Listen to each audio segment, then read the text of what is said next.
Have you ever stood in front of the mirror, brushed your hair down your shoulders, and wondered, does this still feel like me? Not 10 years ago, not 20, but now, with the softness of time around your eyes and the quiet confidence of a life fully lived. Because here's the thing, no one tells us. Long hair can be beautiful at any age, but only when it grows with us, not just on us. And sometimes, the very hairstyle we've held onto for comfort can start to quietly hide the woman we've become. I remember my neighbor Diane, 72, sharp as ever, always wore her hair long, center parted, untouched since the late 80s. She told me one afternoon while trimming her rose bushes, "Margaret, I feel like I disappeared somewhere in this hair, but I don't know how to change without feeling like I'm letting go of myself." That stayed with me, because it wasn't about the length. It was about being seen again. In this video, we're not here to shame long hair. We're here to rediscover it. Together, we'll look at the one cut that might be quietly aging you faster than time, how to avoid it, and gentle ways to bring shape, softness, and self back into every strand. So if your hair's long and your heart's ready, let's begin where the problem truly lies, not in the mirror, but just below the parietal ridge. Do you ever glance in the mirror and think, I'm still in here. Why can't I see me? Not the wrinkles, not the years, but the warmth in your eyes, the quiet spark that's always been yours. Sometimes it's not age that dims it. It's the choices we make out of comfort or fear, even with something as simple as our hair. Let's talk about long, unlayered hair. I know, it feels safe, familiar. There's something soothing about running your fingers through it, the way it falls like a gentle veil over your shoulders.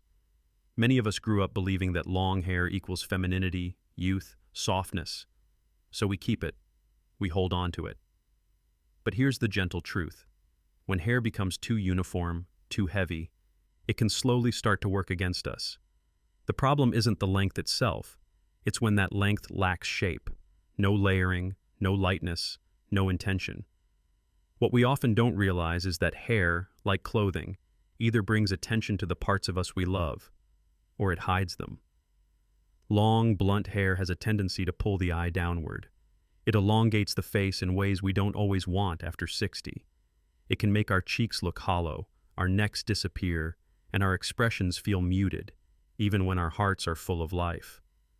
I remember a woman named Ruth who came into my studio in Minneapolis. She was 67, wore silver earrings shaped like leaves, and had this beautiful, untouched chestnut hair. It reached her lower back. She told me, "It's been like this since college. I just never changed it." But the truth was, she had changed. Her face had softened. Her stories had grown richer. Yet her hair told the world nothing about who she'd become. We added subtle, face-framing layers. Nothing dramatic. Just enough to let light in. Enough to let her cheekbones reappear, her jawline breathe. When she looked at herself afterward, she didn't cry. She smiled. And then she touched her face and said, "There you are." That's what I wish for you. Not a trend or makeover, but visibility. Not just so others see you, but so you see you. It's easy to stay hidden, especially when the world keeps whispering that aging should be quiet. But your face, your spirit, your kindness, none of that deserves to be tucked behind a curtain. You don't need to cut everything off or change who you are. Just open up the frame. For me, the turning point came during my 65th birthday brunch. My granddaughter took a candid photo of me laughing. When I looked at it, I realized all I could see was my hair, flat, curtain-like, dull. My eyes, barely visible. That week I booked a trim, and just a few delicate layers later, something shifted. Not just in the mirror, but in my posture, my voice, my presence. So if you've been clinging to length like a security blanket, I get it. But maybe it's time to let your hair frame you, not hide you. Maybe it's time to stop covering your spark and start revealing it again. Hair shouldn't hide us. It should reflect us, gently, truthfully, with a bit of movement and light. Next, we'll look at the biggest reason layering goes wrong and how to avoid the dreaded choppiness so many of us fear. Tell me, when was the last time you looked in the mirror and saw yourself, not just your hair? Do you remember the first time a hairstylist gave you layers and you walked out feeling like a porcupine instead of a person? Sometimes a haircut meant to give us softness and movement ends up leaving us with choppiness, panic, and a silent vow never to trust scissors again. Here's the truth. Layering, when done right, doesn't mean chaos. It means balance. But too often, especially for those of us over 60, layers are misunderstood, or worse, misused. We ask for lightness, for something that moves with us, and end up with uneven chunks that feel like a helmet, not a haircut. Let me tell you about Cheryl, one of my clients in Spokane. She's 64, sings in her church choir, and always wore her hair shoulder length, all one length. One year she told me, "Margaret, I need a little change, just not too much." We talked, sipped mint tea, and decided on long face-framing layers. Nothing above the cheekbone, everything feathered to blend into her natural texture. The result? She said it felt like her hair was breathing again. "I look less tired," she whispered, almost surprised. That's the key. The right layers don't call attention to themselves. They quietly lift you. They soften the jawline, add dimension around the cheekbones, bring air around the neck. But too short top layers, or those heavy chops near the crown, can do the opposite. They create imbalance, make your hair harder to manage, and worse, shift the focus away from your face. One trick I often teach is the occipital check. That's the little bump at the back of your head, right above your neck. The hair beneath that? Leave it mostly one length. It gives you strength and thickness at the base. Then, layering begins from above that line, softly, gradually. If a stylist pulls all your hair straight out from the neck and starts chopping, stop them gently.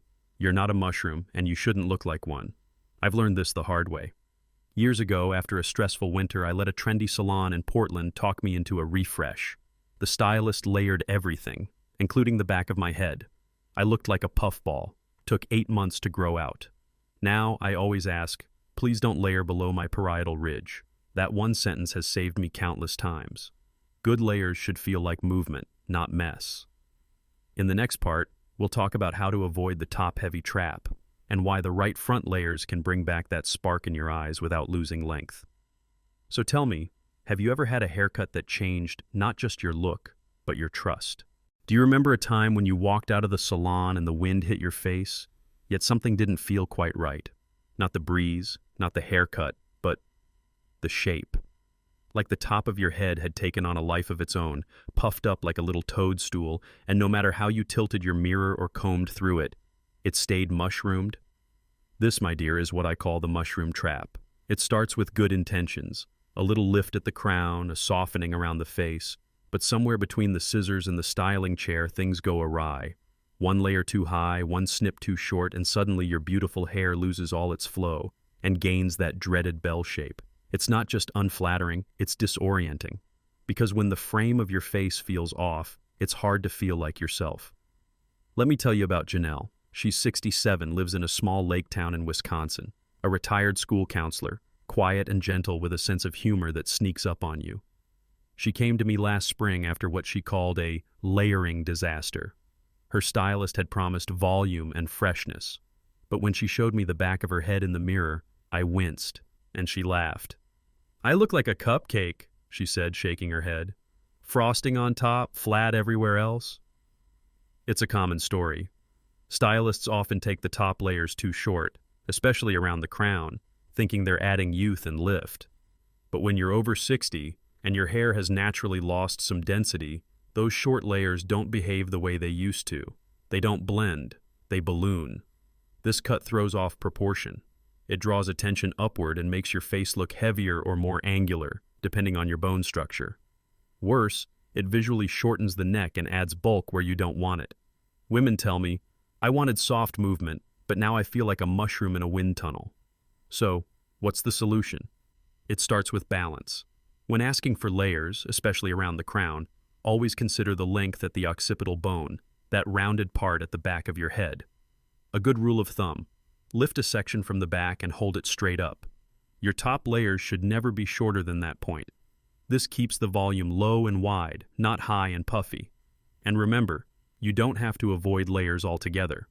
Layers, when placed thoughtfully, can bring airiness and shape. But the key is blending.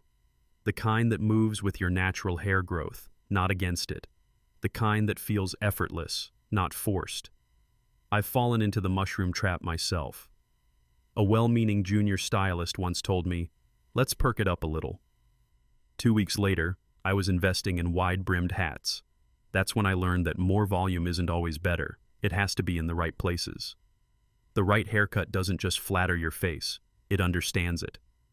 In the next part, we'll look at a gentler way to bring shape to your hair, starting with subtle front layers that grow with you, not against you. Have you ever had a haircut that made you feel like hiding, or one that made you feel unexpectedly seen? I'd love to hear your story below. Some mornings, the hardest part isn't choosing what to wear, it's brushing your hair and facing the mirror, not because it's messy, but because there's something in your reflection that feels paused. Like you've been showing the world the same version of you for years, even though inside you've grown, shifted, deepened. That feeling, that quiet disconnect, is exactly why I often suggest something very small. Just soft layers in the front. Let me tell you about Denise. She's 64, lives outside Asheville, volunteers at her local animal rescue, and hosts the most heartwarming potlucks. She's the kind of woman who writes handwritten birthday cards and grows lavender on her porch. For decades, she'd worn her hair long and straight with no layers. "It's just easier," she said, "and I don't want to mess it up." But behind her voice, I could sense something deeper. That easier had come to mean unseen. That fear of looking wrong had kept her from ever trying something new, even a gentle change. So I offered her something small. What if we don't change the back at all? Just soften the front. Add a bit of movement to open up your face? She hesitated, of course. But what if it looks odd? What if it's too much? I smiled and said, "Then we grow it out. But what if it feels right?" She agreed. Just a few layers along her cheekbones, framing the face like a breeze catching curtains on a warm day. No drastic cut, no scissors to the back, just permission to evolve a little.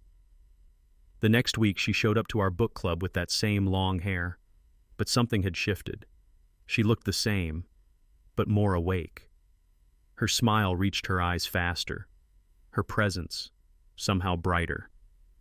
And all we'd done was lift the heaviness from the front. This kind of layering is the gentlest first step. You're not committing to a new look. You're inviting light back into your features. Cheekbones soften, jawlines lift, eyes open. You still keep the length that feels like part of your story, but now that story has movement again. And here's the truth I've come to love. Long hair is not the problem. Still hair is. When our hair moves, we move. When the front opens up, so do our expressions. And when we see ourselves a little more clearly, so do others. I remember when I tried front layers for the first time. I was 61, recovering from a knee surgery and feeling older than I ever had. My daughter came to visit, looked at me, and said gently, "Mom, your hair is beautiful, but your face deserves to be seen." That evening, we trimmed just the front together. It wasn't a makeover. It was a moment of care, from her to me and from me to myself. So no, you don't need to chop it all off. You don't even need to tell anyone you're trying something. Just layer the front. See how it feels. Let it frame your smile again.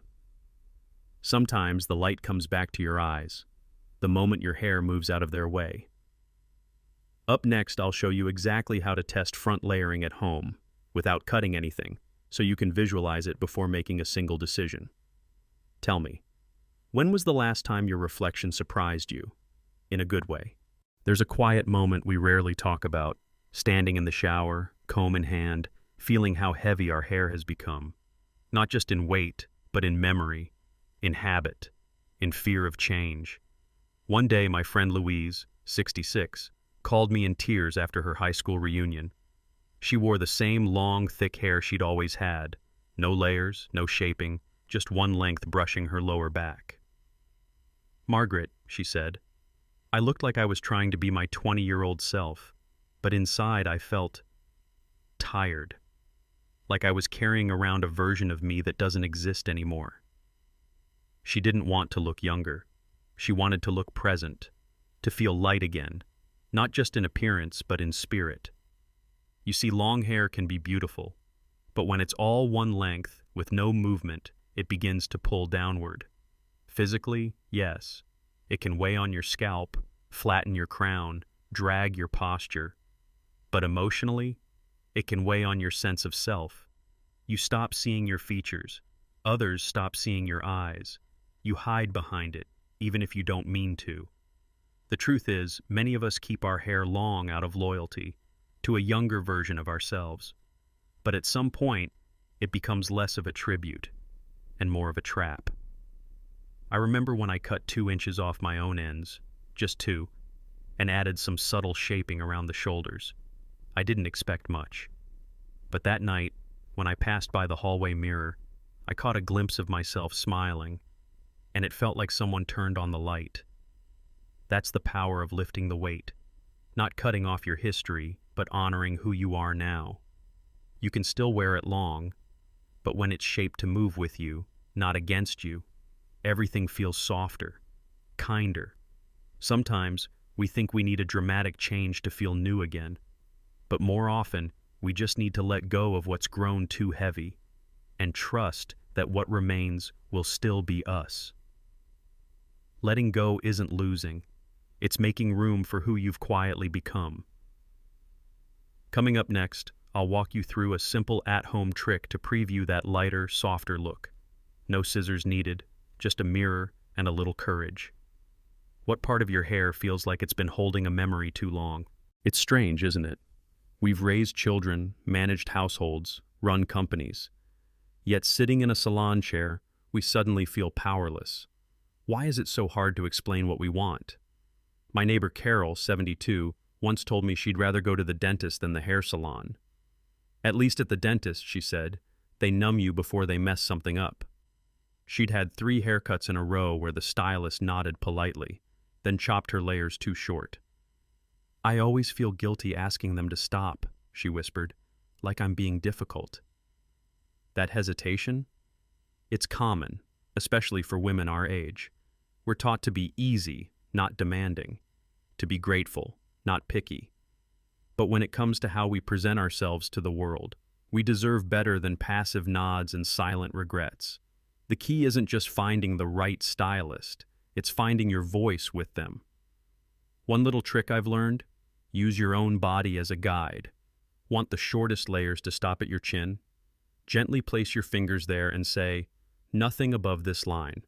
Show them photos, not of celebrities, but of real women over 60 with hair that moves the way yours does.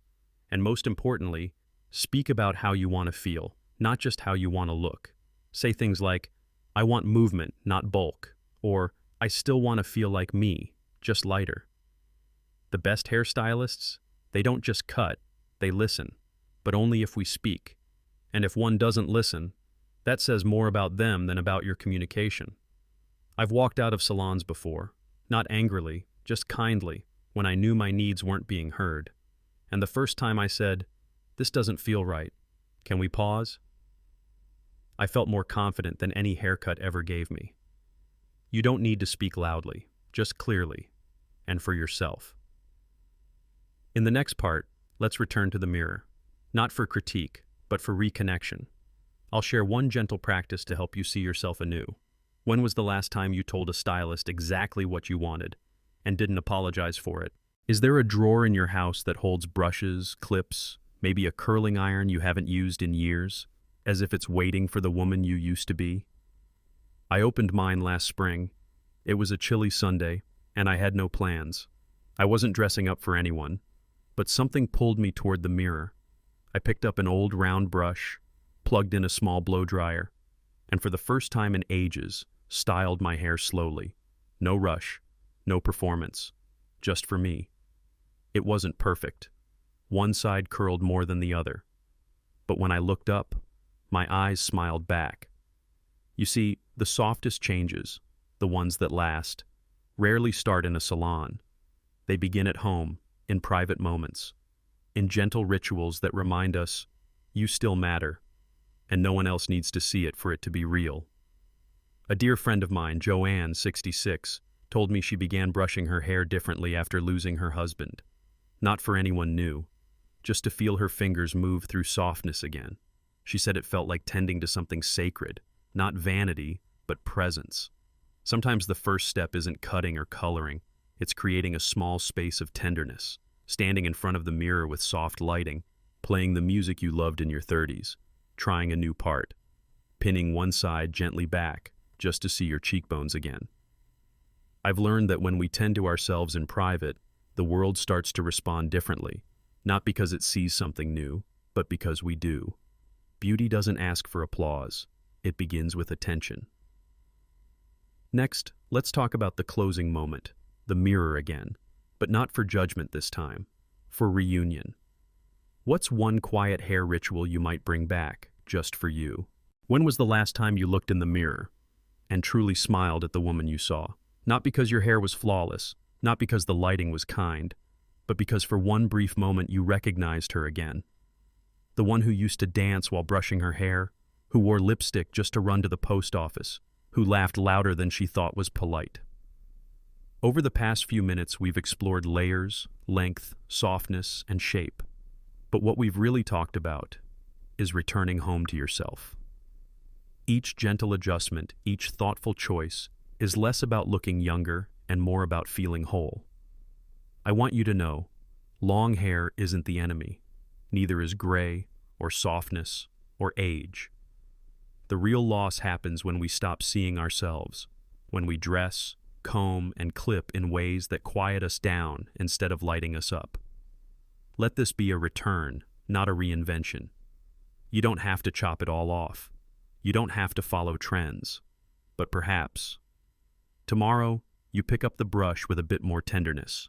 You ask your stylist one clear, brave request.